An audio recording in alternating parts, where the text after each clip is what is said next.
Hello everyone. इस video में आज डिस्कस करेंगे डिस्टिलेशन सेपरेशन टेक्निक। मतलब डिस्टिलेशन प्रोसेस से हम दो लिक्विड को कैसे सेपरेट करेंगे और इससे रिलेटेड एमसीक्यू भी डिस्कस करेंगे। तो चलिए स्टार्ट करते हैं। तो डिस्टिलेशन प्रोसेस एक्चुअली में होता क्या है, पहले वो समझते हैं। डिस्टिलेशन प्रोसेस में क्या होता है कि कोई लिक्विड को आप हीट करवा के उसको गैस में चेंज कर देते हैं, फिर इस गैस को कूल्ड करके फर्दर लिक्विड में चेंज कर लेते हैं। यानी डिस्टिलेशन में दो चेंजिंग होता है। फर्स्ट लिक्विड को आपने गैस में चेंज किया, फिर इस गैस को लिक्विड में चेंज किया, और ये जो दोनों चेंजिंग होता है, दोनों चेंजिंग मिल करके एक प्रोसेस होता है जिसको डिस्टिलेशन प्रोसेस कहते हैं।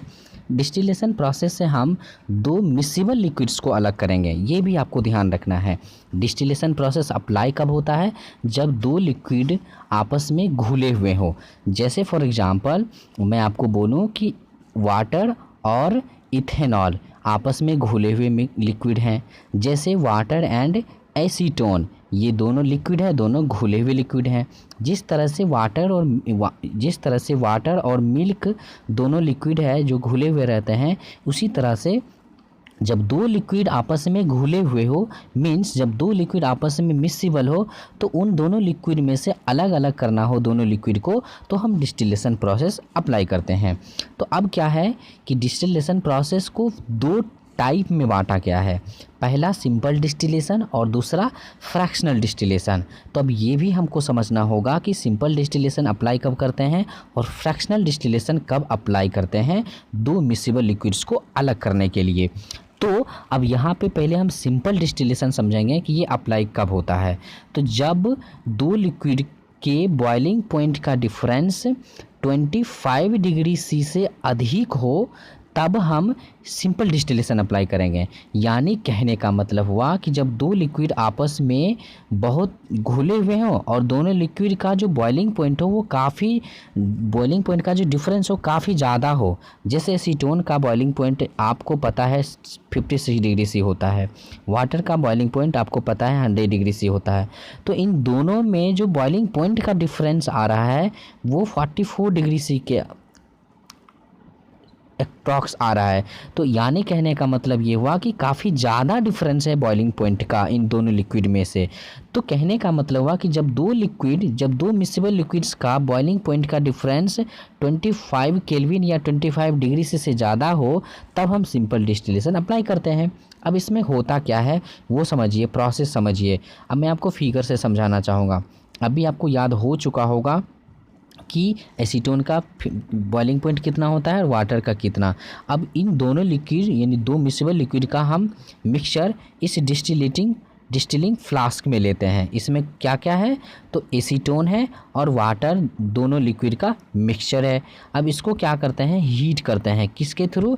बंसन बर्नर के थ्रू। अब जब हीट करेंगे तो हीट कर रहे हैं, जब ये टेम्परेचर 56 डिग्री से के इक्वल होगा, तब इसमें क्या होगा? एसीटोन जो है बॉयल करना स्टार्ट करेगा, मतलब एसीटोन वेपोराइज होना स्टार्ट कर देगा। ठीक है, ये आपको समझ में आ गया।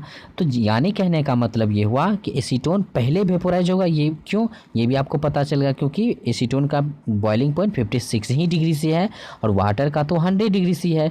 जब टेम्परेचर 100 डिग्री सी पे जाएगा तभी तो वाटर वेपोराइज होगा। लेकिन यहाँ तो आपका टेम्परेचर अभी 56 डिग्री सी तक ही गया है, तो तब तक में तो 56 डिग्री सी में क्या होगा? एसीटोन वेपोराइज होना स्टार्ट कर देगा, वाटर वहीं रहेगा फिलहाल अभी। तो क्या है ना कि अब क्या हुआ कि वाटर यहीं रह गया और एसीटोन जो है वेपर के फॉर्म में यहाँ पे कंडेंसर के थ्रू कंडेंस होकर के लिक्विड के फॉर्म में निकल गया। यानी आपने क्या करवाया? आपने करवाया वाटर यहीं रह गया और एसीटोन को फिर आपने लिक्विड के फॉर्म में यहाँ निकाल लिया। अब सवाल ये आता है कि एसीटोन यहाँ पे लिक्विड फॉर्म में बना कैसे? तो आपको पता है कि एसीटोन यहाँ तक में वेपर के फॉर्म में है। जब ये कंडेंसर के थ्रू पास होता है तो ये कूल्ड होता है। वो क्यों? क्योंकि यहाँ पे देखिए कंडेंसर में एक ऐसा सेटअप है कि वाटर को आप कूल वाटर को यहाँ इन करवाते हैं, यहाँ पे वाटर बाहर करवाते हैं। ये प्रोसेस लगातार चल रहा होता है। ये प्रोसेस में क्या होता है कि कूल वाटर को आप इन करते हैं और बाहर हो रहा होता है। इससे क्या होता है? कंडेंसर कूल्ड रहता है। अब कूल्ड इन्वायरमेंट से जब ये वेपर पास्ड होगा तो ये वेपर कूल्ड जब होगा तो आपको भी पता है ये लिक्विड में चेंज हो जाएगा। इस प्रोसेस से क्या हुआ कि आपने एसीटोन वेपर को आपने लिक्विड में चेंज कर दिया, इन एसीटोन को लिक्विड में चेंज करवा लिया। यानी कि आपने क्या किया, वाटर को यहीं रख लिया और एसीटोन को आपने यहाँ निकाल लिया। ठीक है, तो जो यहाँ पे डिस्टिलेशन के प्रोसेस से जो एसीटोन आया है उसको कहेंगे डिस्टिलेट, है ना। जो यहाँ पे डिस्टिलेट हुआ है, जो डिस्टिलेशन प्रोसेस से यहाँ सेपरेट हुआ है लिक्विड, उस लिक्विड को कहेंगे डिस्टिलेट। ये भी आपको ध्यान रखना है। आपको ये भी क्वेश्चन यहाँ पे आएगा कि एक्चुअली में जो है डिस्टिलेशन प्रोसेस से जो हम सेपरेट करते हैं जिस बर्तन में, जिस कंटेनर में, उस कंटेनर को क्या करते हैं, रिसीविंग फ्लास्क बोलते हैं। ये भी आपको समझना है। उसके बाद आपको ये भी पूछा जाएगा कि शुरुआती में फर्स्ट टाइम हम किस बर्तन में हम 2 मिक्सिबल लिक्विड्स को रखते हैं, तो डिस्टिलिंग फ्लास्क में रखते हैं। ये भी आपको समझना है। तो इस तरह से आपको ये भी समझ में आएगा कि इस कंडेंसर को एक्चुअली में क्या कहते हैं, वाटर कंडेंसर भी बोलते हैं। ये क्या करता है, वेपर को कूल्ड करता है। ये भी आपको सारे चीज़ समझने हैं।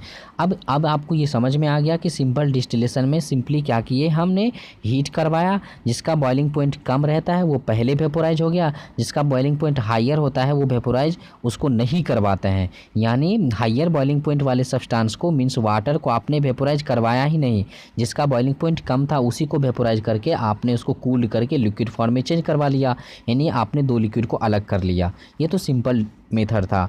लेकिन फ्रैक्शनल डिस्टिलेशन हम कब अप्लाई करते हैं, जब 2 मिक्सिबल लिक्विड्स का बॉइलिंग पॉइंट का डिफरेंस 25 केल्विन से कम का हो। यानी बोल रहा है कि when the difference between the boiling points of the miscible liquids is less than 25 kelvin. जैसे फॉर एग्जांपल मैं आपको बताना चाहूँगा, एसीटोन का कितना होता है 56 डिग्री से, आप जानते हैं, और मिथाइल अल्कोहल का होता है 65 डिग्री से। बताइए 25 डिग्री से कम का है डिफरेंस बॉइलिंग पॉइंट का। यानी जब 2 लिक्विड का बॉइलिंग पॉइंट बहुत ही करीब हो, यानी बहुत ही क्लोज्ड हो, तो उसमें क्या होता है कि आप सिंपल डिस्टिलेशन अप्लाई नहीं कर पाते हैं। क्यों नहीं कर पाते हैं, क्योंकि आप क्या करते हैं, जैसे अगर एसीटोन और यहाँ पे मिथाइल अल्कोहल का जो मिक्सचर है, अगर आप इसको हीट करवाएंगे, जब इसको हीट करवाएंगे तो क्या होगा कि 56 डिग्री सी पे जाएगा ये, तो एसीटोन तो वेपोराइज में चेंज होगा, लेकिन मिथाइल अल्कोहल भी तो उसी के अप्रॉक्स में है, 65 तो उसी के अप्रॉक्स में आएगा, तो कुछ ना कुछ मिथाइल अल्कोहल भी वेपोराइज हो जाएगा। जैसे फॉर एग्जांपल वाटर और अल्कोहल, वाटर का 100 डिग्री सी होता है और इथेनॉल का होता है 78 डिग्री सी, लगभग ये अच्छा खासा करीब है। तो जब इसको आप हीट करोगे तो उस सिचुएशन में क्या होता है कि जब 78 डिग्री सी पे जाएगा तो पहले इथेनॉल तो वेपोराइज होगा, सही है, लेकिन कुछ ना कुछ वाटर भी वेपोराइज हो जाता है साथ ही साथ।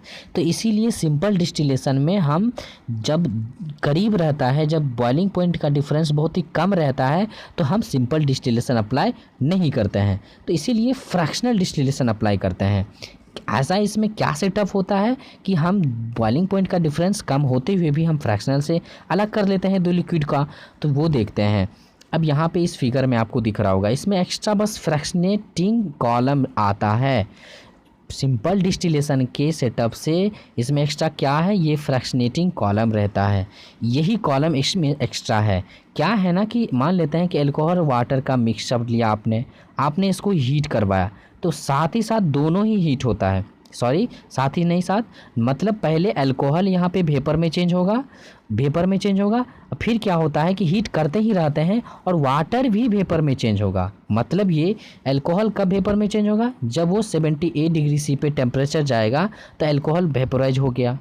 अब क्या होगा, पूरा अल्कोहल को आपने वेपोराइज करवा लिया, ठीक है, तो इसीलिए क्या हुआ कि सबसे ऊपर में कौन चला जाएगा, अल्कोहल चला जाएगा। इस फ्रैक्शनेटिंग कॉलम में सबसे ऊपर में कौन अल्कोहल का रहेगा, यानी सब फ्रैक्शनेटिंग कॉलम में ये भी क्वेश्चन आएगा कि सबसे टॉप पे वेपर किसका रहता है, तो जिसका बॉइलिंग पॉइंट कम रहता है। क्यों, क्योंकि जिसका बॉइलिंग पॉइंट इसमें से कम था वो पहले वेपोराइज होकर के ऊपर चला गया।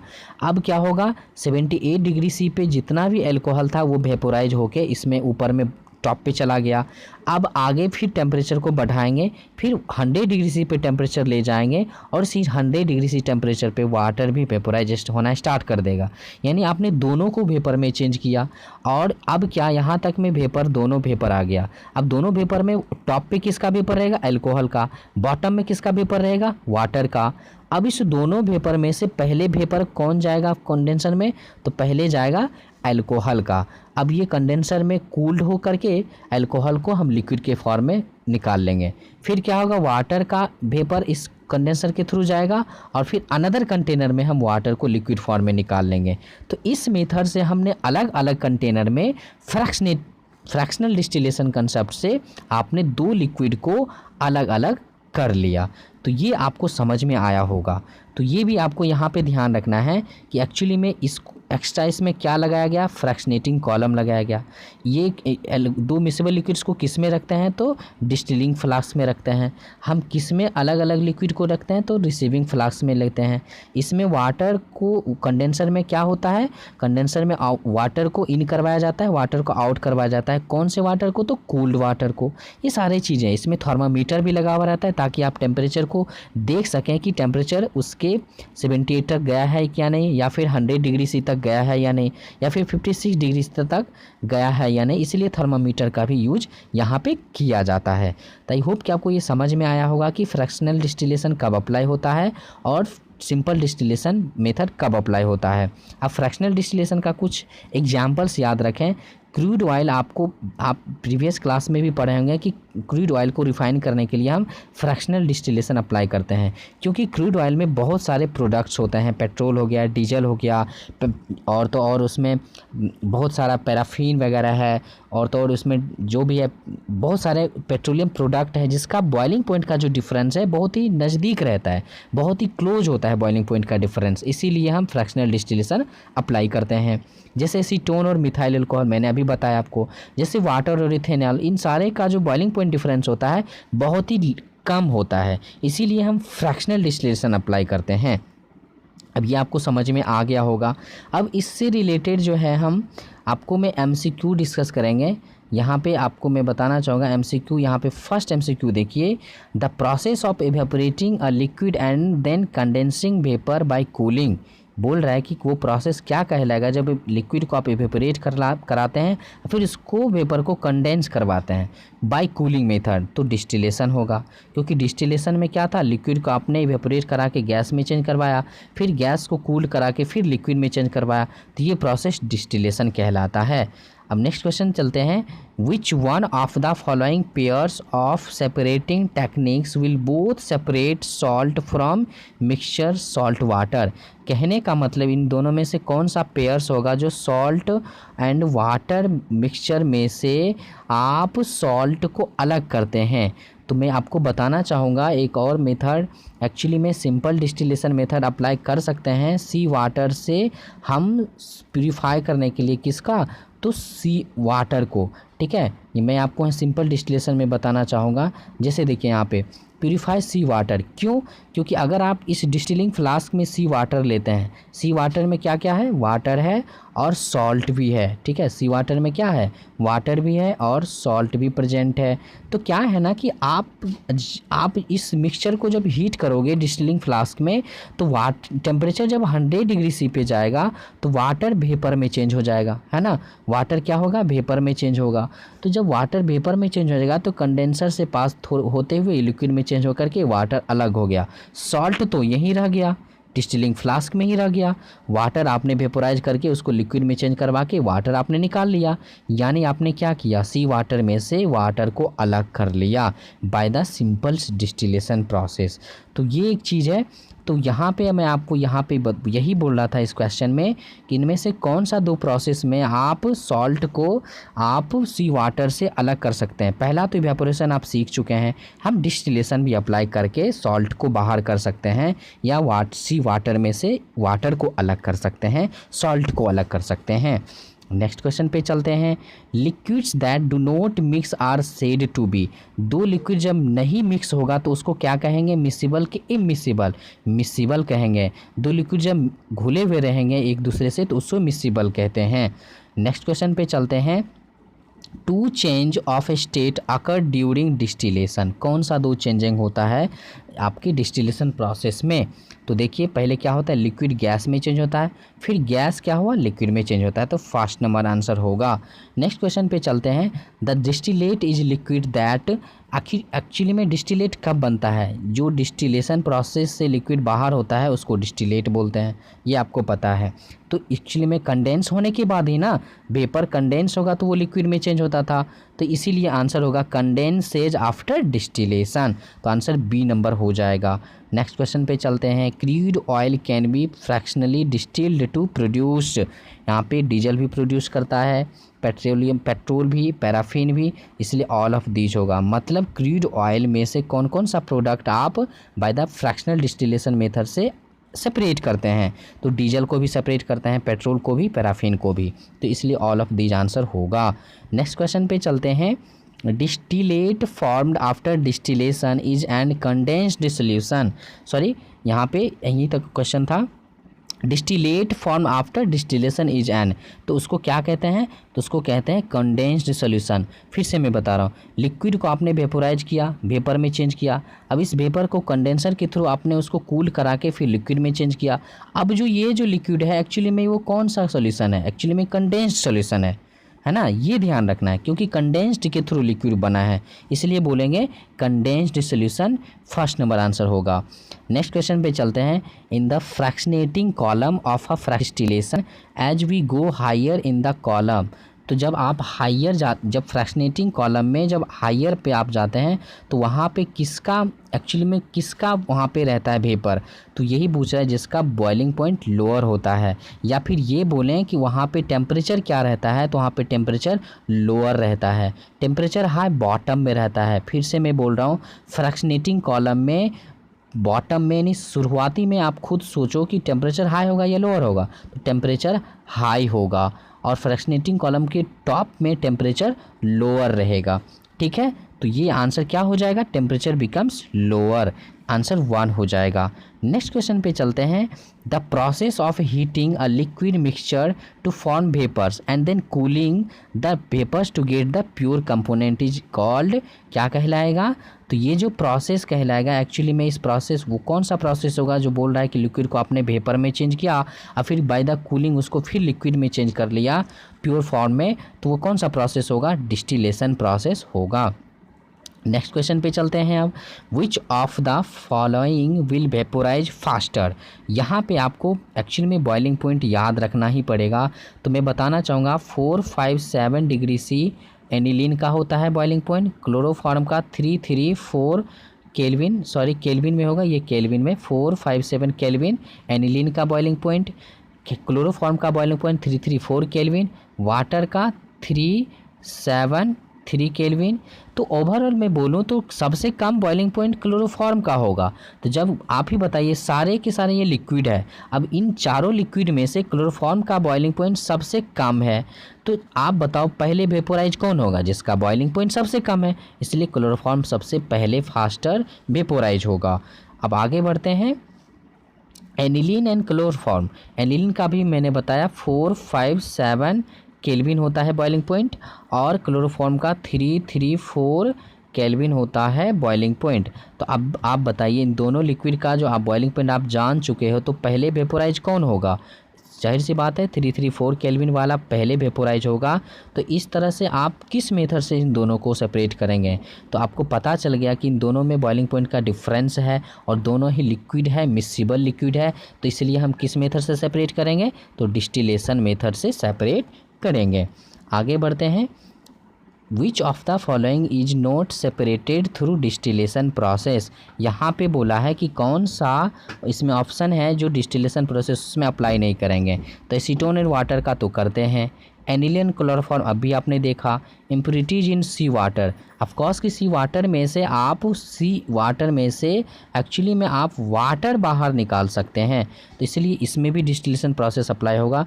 लेकिन मिल्क एंड वाटर को आप उस मिल्क वाटर मिक्सचर में से आप मिल्क को या वाटर को नहीं अलग कर सकते हैं बाय द सिंपल डिस्टिलेशन या फिर फ्रैक्शनल डिस्टिलेशन से भी, तो आंसर 4 नंबर हो जाएगा। नेक्स्ट क्वेश्चन पे चलते हैं। The residue in the round bottom flask इसमें बोला है कि जो आपका जो सबसे शुरू में ही जो जो डिस्टिलिंग फ्लास्क था, शुरू में जो आप मिक्सचर लेते हो 2 मिक्सिबल लिक्विड का, तो उसमें बोला है कि इस राउंड फ्लास्क में या राउंड बॉटम फ्लास्क में कौन सा रेसिड्यू के फॉर्म में बचा रह जाता है। तो एक्चुअली में जो वेपोराइज नहीं हो पाएगा, जो वेपर में चेंज नहीं हो पाएगा, वही ना आपका बचा रह जाएगा। तो इसलिए आंसर इसमें क्या होगा, नॉन वोलेटाइल। जो नॉन वोलेटाइल सब्सटेंस है वही रेसिड्यू के फॉर्म में बचा रह जाएगा उस राउंड बॉटम फ्लास्क में। नेक्स्ट क्वेश्चन पे चलते हैं। Which of the following separation techniques is dependent on A difference in, आपको बोला जा रहा है कि कौन सा सेपरेशन टेक्निक जो है आप डिफरेंस इन वॉलेटिलिटी, यानी यहाँ तक क्वेश्चन ही है, यहाँ पे थोड़ा सा ये वाला आपका क्वेश्चन ही है। बोला है कि which of the following separation techniques is dependent on difference in volatility. तो वॉलेटिलिटी में डिफरेंस जब किसी मिक्सचर का होता है तो कौन सा सेपरेशन टेक्निक हम अप्लाई करते हैं, तो डिस्टिलेशन प्रोसेस अप्लाई करते हैं। ठीक है, नेक्स्ट क्वेश्चन पे चलते हैं। Which is the best way to get salt from salty water, ये तो आप जानते हैं इवेपोरेशन होता है। नेक्स्ट क्वेश्चन पे चलते हैं। Pure water can be separated from ink water by simple distillation, यानी ये बोल रहा है कि प्योर वाटर, हम एक्चुअली में याद रखें कि प्योर वाटर को अगर आपको प्यूरिफाई करना है तो आपको सिंपल डिस्टिलेशन या डिस्टिलेशन प्रोसेस अप्लाई करना पड़ेगा, ये आपको ध्यान रखने हैं। नेक्स्ट क्वेश्चन पे चलते हैं। Crude oil can be separated into several liquids that have different boiling points. तो एक्चुअली में क्रूड ऑयल में से हम अलग अलग लिक्विड्स को सेपरेट करते हैं, तो किस मेथड से, तो फ्रैक्शनल डिस्टिलेशन मेथड से। ये भी आपको मैंने एग्जाम्पल में बताया था। तो आई होप कि आपको सिंपल डिस्टिलेशन, फ्रैक्शनल डिस्टिलेशन आपको समझ में आया होगा। इससे रिलेटेड क्वेश्चन कैसे आते हैं ये भी आपको समझ में आया होगा।